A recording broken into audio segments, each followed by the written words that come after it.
Good morning बच्चों। आज हम एएफटी का आगे का टॉपिक पढ़ेंगे, है ना। अभी तक हमने कोऑर्डिनेट सिस्टम पढ़ लिया, उसका इंटर कन्वर्जन पढ़ लिया। अब आगे देखते हैं, ठीक है। तो नेक्स्ट टॉपिक अब जो है हमारा वो है differential length, area and volume, ठीक है। जो भी हम कार्टेशियन सिस्टम पढ़े हैं उसमें सभी का डिफरेंशियल डिस्प्लेसमेंट कैसे निकालते हैं, एरिया कैसे निकालते हैं, है ना। डिफरेंशियल एरिया, डिफरेंशियल वॉल्यूम, सबकी वैल्यू कैसे निकाला जाता है वो हम देखेंगे, ठीक है। तो differential element is length, area and volume are useful in vector calculus. Vector calculus में जब प्रॉब्लम्स आती हैं उसको सॉल्व करने के लिए हमें डिफरेंशियल लेंथ, डिफरेंशियल एरिया और डिफरेंशियल वॉल्यूम की ज़रूरत पड़ती है, ठीक। They are defined in the all three coordinates system. तीनों कोऑर्डिनेट सिस्टम के लिए अलग अलग होता है, वो हम कैसे निकालते हैं वो देखो। तो पहला है कार्टेशियन कोऑर्डिनेट सिस्टम। उसके लिए डिफरेंशियल डिस्प्लेसमेंट की वैल्यू जो होती है वो होती है dl इज इक्वल टू, ठीक है। dl यहाँ पे देखो हम लोग बोल्ड लेटर से दिखा रहे हैं। जो हमारा वेक्टर होता है उसको बोल्ड लेटर से दिखाते हैं या तो फिर ऊपर एरो लगा के दिखाते हैं। तो यहाँ पे हमने बोल्ड लेटर से दिखाया है, तो dl vector is equal to dx, है ना। dx यानी differential with respect to differential of x, है ना, इंटू ax कैप, या यहाँ पे भी देखो बोल्ड लेटर से दिखा रहे हैं, यूनिट वेक्टर है, plus dy ay plus dz az। तो ये हमारा डिस्प्लेसमेंट, डिफरेंशियल डिस्प्लेसमेंट का फॉर्मूला होता है ना, एक्सप्रेशन होता है किसमें, कार्टेशियन कोऑर्डिनेट सिस्टम के लिए। अब देखो यहाँ पे इस डायग्राम में दिखाया हुआ है ax यानी x के डायरेक्शन में यूनिट वेक्टर, ay यानी y के डायरेक्शन में यूनिट वेक्टर, az यानी z की डायरेक्शन में।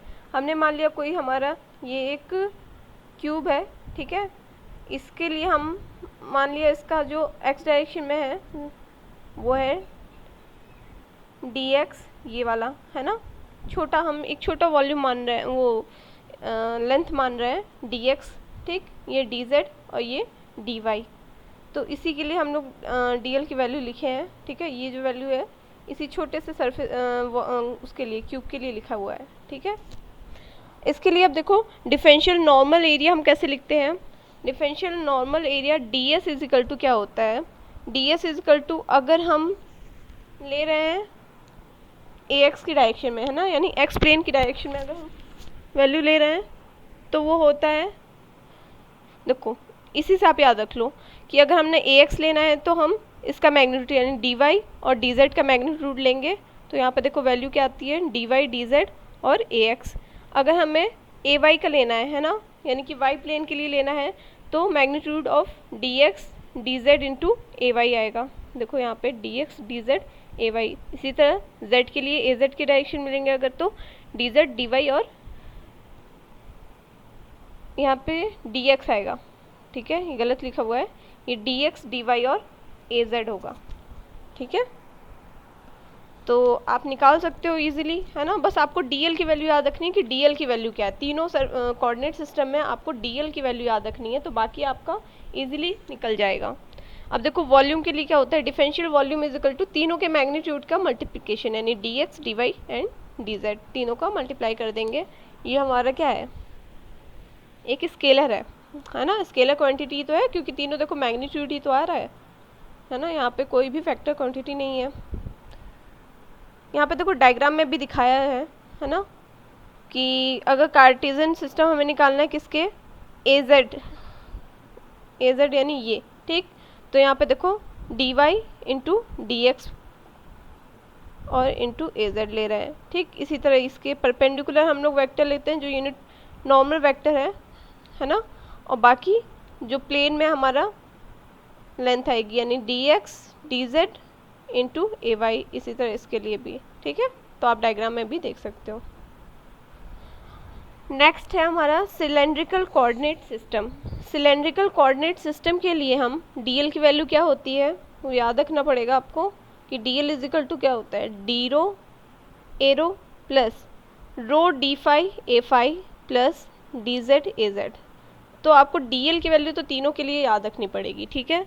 तो इसमें भी आप याद रख लेना इसको। अब देखो ds कैसे निकालेंगे हम लोग, यानी कि डिफरेंशियल नॉर्मल एरिया कैसे निकालते हैं, इसके लिए भी सेम ही है। अगर हम ए वाई है ना, सॉरी ए रो ले रहे हैं ना, यूनिट वेक्टर ए रो, तो बाकी के मैग्नीट्यूड का मल्टीप्लिकेशन यानी कि row d phi into d z into a row.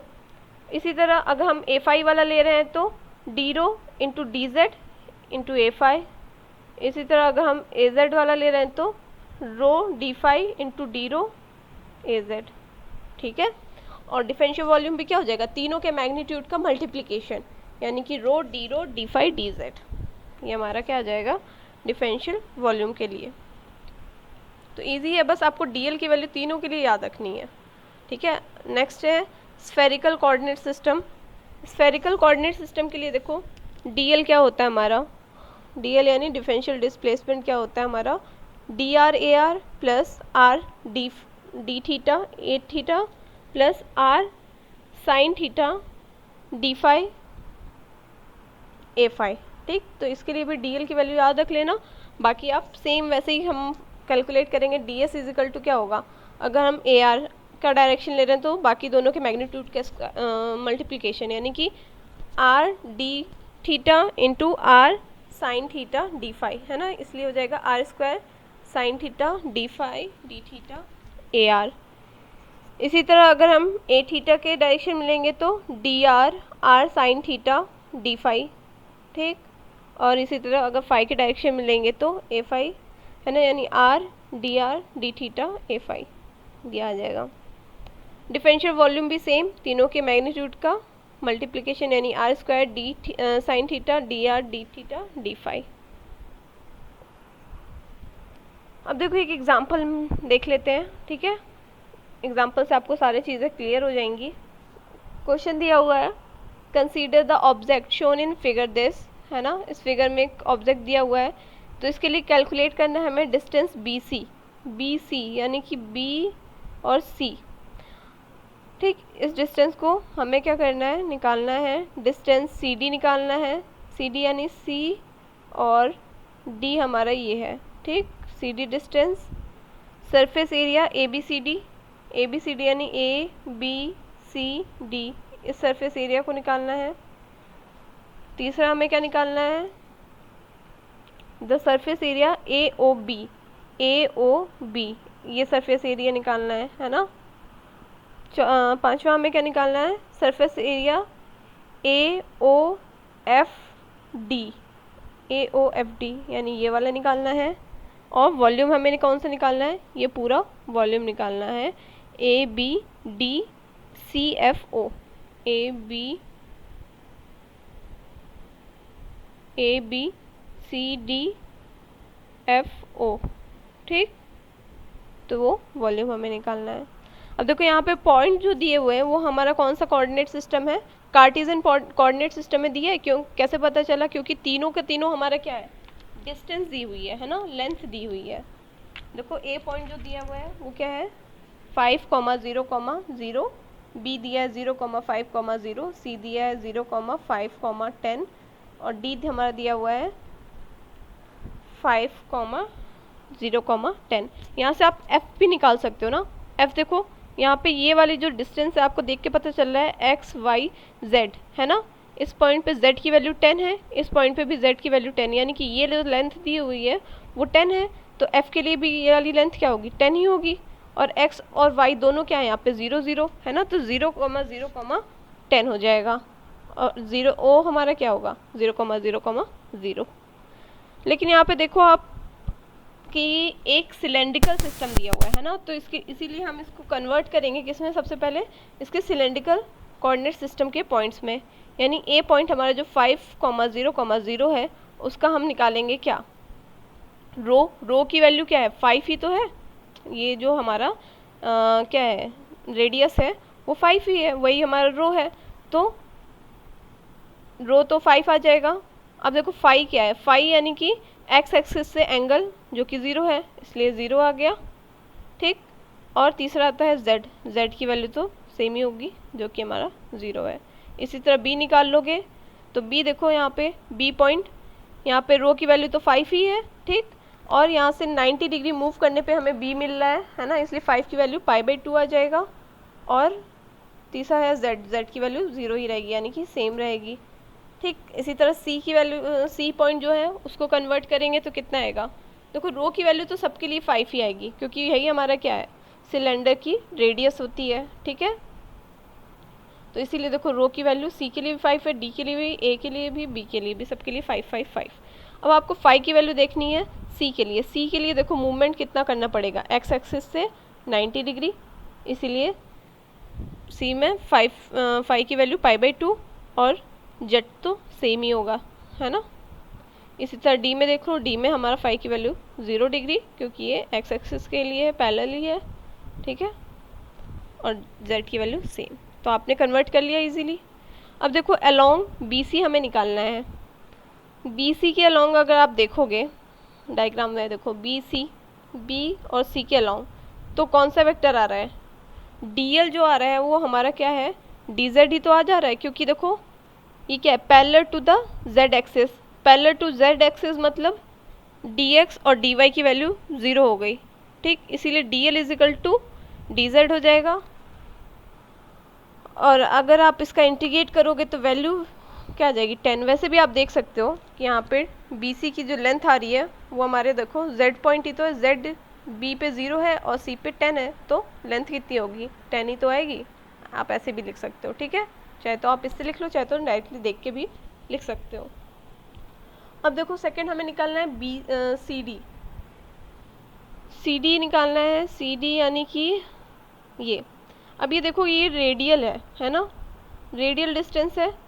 Radial distance निकालने के लिए अगर ये सरफेस देखो, सबसे पहले रेडियल है, रेडियल यानी कि ये कौन कौन सा एक्सिस देखो यहाँ पे है।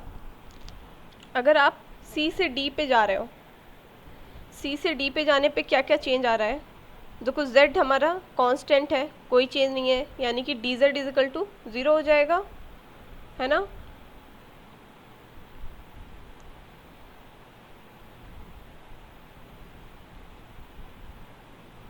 और क्या चेंज आ रहा है यहाँ पे, फाई की वैल्यू देखो, इस पॉइंट पे देखो हमें सी से डी पे जाना है ना, देखो रो की वैल्यू कांस्टेंट, जेड की वैल्यू कांस्टेंट, फाई हमारा चेंज आ रहा है ना। फाई जो है हमारा π/2 से 0 पे जा रहा है, तो यहाँ पे आप निकाल सकते हो क्या, रो डी फाई से, है ना।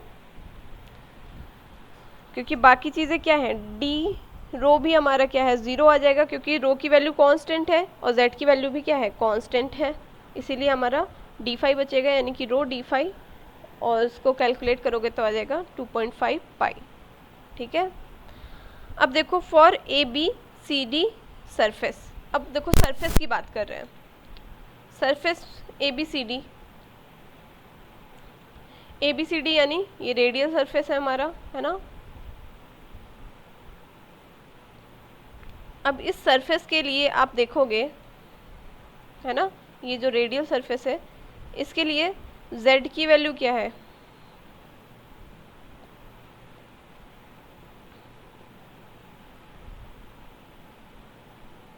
यहाँ पे देखो area of A B C D. ठीक, सबसे पहले यहाँ पे देखो रो तो हमारा कांस्टेंट है जो कि 0 हो जाएगा। अगर रो कांस्टेंट है तो उसके अलावा कौन से बचे, डी जेड और डी फाई, तो उन दोनों का मल्टीप्लिकेशन अगर ले लोगे तो हमारा क्या आ जाएगा, डी एरिया निकाल लोगे, है ना।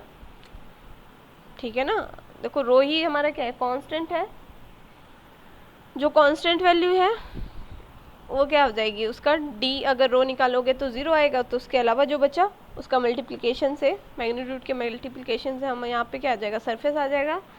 सरफेस देखो डी फाई हमारा कहाँ से कहाँ वेरी कर रहा है, 0 से π/2, और डी जेड हमारा 0 से 10, तो यहाँ पे वैल्यूज पुट करोगे तो आंसर आ जाएगा 25 पाई एरिया का, है ना। सेम एरिया अगर हम निकालेंगे किसके लिए, ए बी और ओ के लिए,